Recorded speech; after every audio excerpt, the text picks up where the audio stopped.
Hello नमस्ते अनि स्वागत छ तपाईहरुलाई मेरो भिडियोमा। आजको भिडियोमा चाहिँ म तपाईहरुलाई आयरल्यान्ड फार्म वर्क भिजाको बारेमा सम्पूर्ण जानकारी दिन गइरहेको छु र घर बसेरै आफ्नै मोबाइलबाट आयरल्यान्ड फार्म वर्क भिजामा कसरी अप्लाई गर्न सक्नुहुन्छ भन्ने कुराको पनि सम्पूर्ण जानकारी दिन गइरहेको छु। हाल चाहिँ आयरल्यान्डले फार्म वर्करको विभिन्न पोजिसनहरुमा चाहिँ फार्म वर्क भिजा खुलाएको छ र विश्वभरिबाट फार्म वर्क भिजामा अप्लाई गरेर आयरल्यान्ड जाने मानिसहरुको संख्या पनि बढ्दो छ। आजको भिडियोमा चाहिँ म तपाईहरुलाई आयरल्यान्ड फार्म वर्क भिजामा कसरी अप्लाई गर्ने भन्ने कुरा चाहिँ एकदम मजासँग बुझाउन र सिकाउन गइरहेको छु। आयरल्यान्ड फार्म वर्क भिजामा अप्लाई गर्नको लागि सर्वप्रथम हामी क्रोममा जाउँ। क्रोममा आइसकेपछि सर्च बारमा आएर FRS फार्म रिलिफ सर्भिसेस.ie टाइप गरौँ। FRS फार्म रिलिफ सर्भिसेस.ie टाइप गरिसकेपछि यसलाई हामी सर्च गरौँ।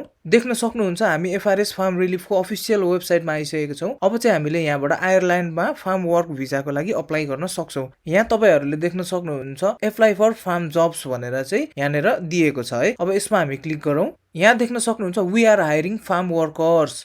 अब यहाँनेर चाहिँ लेखेको छ dairy farm and general farm workers required nationwide भनेको छ है। नेसन वाइडमा चाहिँ के पर्छ भन्दाखेरि यो चाहिँ तपाईहरुको आफ्नो राष्ट्र अनुसारको चाहिँ तपाईहरुलाई चाहिँ फार्म वर्कर खोजिरहेको छ अरे है। अब यहाँनेर चाहिँ कस्तो खालको जब दिन्छ भन्दाखेरि अब आफ्नै राष्ट्रबाट आयो भने चाहिँ तपाईहरुलाई यहाँनेर पार्ट टाइम जबहरु दिन्छ हैन, केही समयको लागि। अब अरुको राष्ट्रबाट भन्नाले आयरल्यान्ड बाहेक अरु देशबाट आयो भने उहाँहरुलाई चाहिँ तपाईहरुको फुल टाइम जब, सिजनल जब यस्तो खालको जबहरु चाहिँ यहाँनेर प्रोभाइड गर्दछ है। अब हामी यहाँनेर तल स्क्रोल गरौँ। अब यहाँनेर चाहिँ लेखिएको छ करेन्ट फार्म जब्स अभाइलेबल भनेर है। अब यहाँबाट चाहिँ हामीले यहाँनेर अभाइलेबल भएको जब्सहरु चाहिँ सर्च गर्न सक्छौं किवर्ड अनुसार। अब यहाँनेर चाहिँ तपाईले कुन खालको जब हाल्न चाहनु भइरहेछ त्यो टपिकको जब हाल्नु, जस्तै फार्म वर्कर, फार्म म्यानेजर, अरु एग्रिकल्चर फार्म वर्कर। यहाँनेर चाहिँ तपाईहरुले आयरल्यान्डको कुन ठाउँमा काम गर्न चाहनु भएको छ त्यो ठाउँको लोकेसन हाल्न सक्नुहुन्छ अथवा अल ओभर आयरल्यान्ड छोड्दिँदा पनि हुन्छ। अब यहाँबाट चाहिँ तपाईहरुले क्याटेगोरी पनि चुज गर्न सक्नुहुन्छ। हामी यहाँनेर हेरौँ कुन कुन खालको क्याटेगोरी छन्।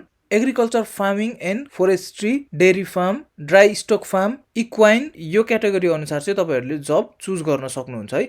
अब चाहिँ हामी यहाँनेर अहिले अभाइलेबल जब्सहरु हेर्छौं। फार्म वर्कर्स यो चाहिँ तपाईहरुको फुल टाइम जब रहेको छ। यो चाहिँ तपाईहरुको 24 घण्टा अगाडि यहाँनेर अपडेट भएको रहेछ है। अर्को हेर्न सक्नुहुन्छ तपाईहरुले रिलिफ मिल्कर्स भनेछ है। अब यसमा चाहिँ तपाईहरुले दूध दुने कामहरु गर्नुपर्ने हुन्छ गाई फार्ममा हैन, अरु पनि थुप्रै कामहरु हुन्छन्। यो चाहिँ तपाईहरुको टेम्परेरी जब रहेछ। यो पनि तपाईहरुको 20 घण्टा अगाडि नै यहाँनेर अपडेट गरे रहेछ है। अब अर्को छ तपाईहरुको रिलिफ मिल्कर भनेको छ है। यो चाहिँ तपाईहरुको फुल टाइम जब रहेछ। यो जब पनि तपाईहरुको 20 घण्टा अगाडि चाहिँ यहाँनेर अपडेट भएको रहेछ। अनि अर्को छ यहाँनेर तपाईहरुको डेरी फार्म वर्कर भनेको छ है। यो चाहिँ तपाईहरुको पार्ट टाइम जब रहेको छ। यो चाहिँ तपाईहरुको 21 घण्टा अगाडि चाहिँ यहाँनेर अपडेट भएको रहेछ। अर्को पनि तपाईहरुले देख्न सक्नुहुन्छ डेरी फार्म वर्कर। यो पनि तपाईहरुको टेम्परेरी जब रहेको छ। यो चाहिँ तपाईहरुको 3 दिन अगाडि अपडेट भए रहेछ है। अनि अर्को तपाईहरुले देख्न सक्नुहुन्छ डेरी फार्म वर्कर्स भनेर। यो चाहिँ तपाईहरुको सिजनल जब रहेछ। यो पनि तपाईहरुको 3 दिन अगाडि अपडेट रहेको रहेछ। अर्को पनि तपाईहरुले यहाँनेर देख्न सक्नुहुन्छ डेरी फार्म वर्कर। यो चाहिँ तपाईहरुको फुल टाइम काम रहेछ है। इक्वाइन वर्कर भनेको चाहिँ यो चाहिँ तपाईहरुले घोडाको तबेलामा काम गर्ने जब हो है। तपाईहरुले चाहिँ यसमा पनि अप्लाई गर्न सक्नुहुन्छ। यो पनि फुल टाइम जब छ। यो पनि तपाईहरुको 4 दिन अगाडि अपडेट भएको हो। अनि यहाँ तपाईहरुले देख्न सक्नुहुन्छ ट्र्याक्टर ड्राइभर। यो पनि फुल टाइम जब रहेको छ। यो पनि तपाईहरुको 4 दिन अगाडि अपडेट भएको छ। यहाँ देख्न सक्नुहुन्छ फेरि डेरी फार्म वर्कर भने यो पनि फुल टाइम छ। तपाईहरुको यो पनि 4 दिन अगाडि अपडेट भएको छ। यस्तै थुप्रै जब्सहरु चाहिँ यहाँ तपाईहरुले हेर्न सक्नुहुन्छ जुन चाहिँ तपाईहरुको भर्खर अपडेट भएकोहरु पनि छ। यस्तै तपाईहरुले अरु जब्स पनि देख्न सक्नुहुन्छ। Relief milker, assistant farm manager, relief milker, dairy farm assistant, dairy farm assistant, यस्तै थुप्रै जब्सहरु चाहिँ यहाँनेर तपाईहरुको अभाइलेबल छ जुन चाहिँ तपाईहरुले अप्लाई गर्न सक्नुहुन्छ है। यहाँबाट जबहरु खोजिसकेपछि चाहिँ अब म तपाईहरुलाई यो जबमा कसरी अप्लाई गर्ने भन्ने कुरा चाहिँ सिकाउँछु। जबमा अप्लाई गर्नको लागि चाहिँ यहाँनेर फार्म वर्करमा क्लिक गर्नु होला।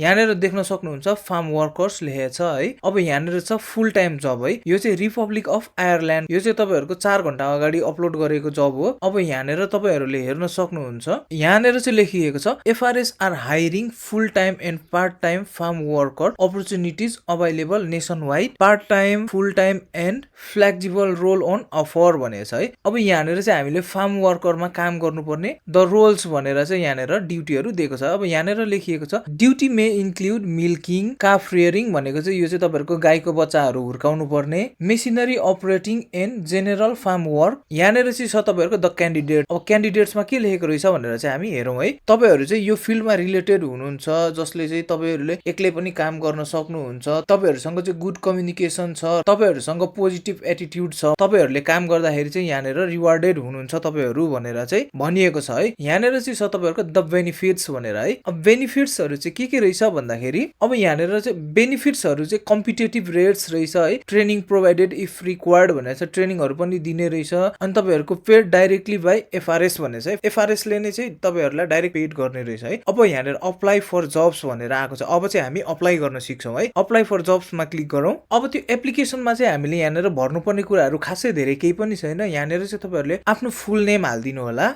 यहाँनेर चाहिँ तपाईहरुले आफ्नो इमेल एड्रेस हाल्दिनु होला।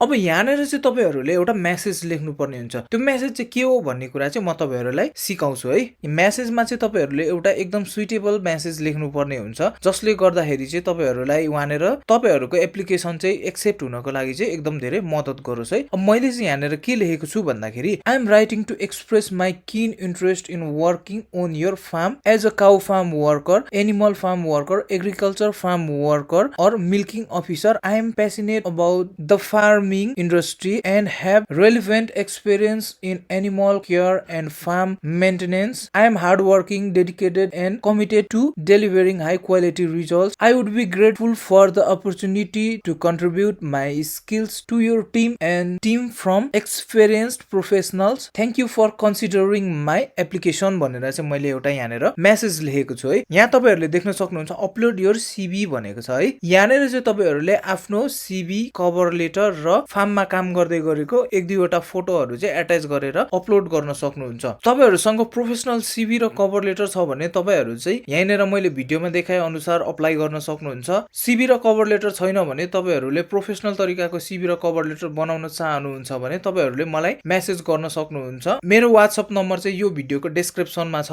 अथवा तपाईहरुले मलाई फेसबुक, इन्स्टाग्राम, टिकटकमा पनि कन्ट्याक्ट गर्न सक्नुहुन्छ। मलाई चाहिँ मेरो धेरै भ्युअर्सहरुले भन्नुहुन्छ सर तपाई नै सीवी कभर लेटर बनाइदिनु र अप्लाई गर्दिनु भनेर। म चाहिँ तपाईहरुलाई एउटा कुरा भन्न चाहन्छु कि यसमा अप्लाई गर्न कुनै पनि गाह्रो छैन। तपाईहरुले कुनै एजेन्टको थ्रुबाट पनि अप्लाई गर्नु पर्दैन। मैले भिडियोमा सिकाए अनुसार मजाले अप्लाई गर्नु होला। सीवी कभर लेटर चाहिँ तपाईहरुको प्रोफेसनल हुनुपर्छ। प्रोफेसनल सीवी कभर लेटर छ भने तपाईहरुले यही तरिकाले अप्लाई गरेर भिजा पाउन सक्नुहुन्छ। तपाईले एजेन्टहरुलाई 3-4 लाख दिनुहुन्छ, एजेन्टहरुले पनि गर्ने यही तरिका हो। उनीहरुको पनि स्योर हुँदैन आउँछ कि आउँदैन भनेर। यहाँनेर अपलोड गर्नको लागि चाहिँ हाम्रो सीवी कभर लेटर र एक दुईवटा फोटोहरुलाई चाहिँ कम्बाइन गर्नुपर्ने हुन्छ एउटै पीडीएफ मा। त्यसको लागि चाहिँ हामी नयाँ ट्याब खोलौं। सीवी कभर लेटर र फोटोहरुलाई चाहिँ एउटै पीडीएफ मा कन्भर्ट गर्नको लागि चाहिँ हामी सुरुमा सर्च बक्समा गएर www.combinedpdf.com टाइप गर्नुपर्छ।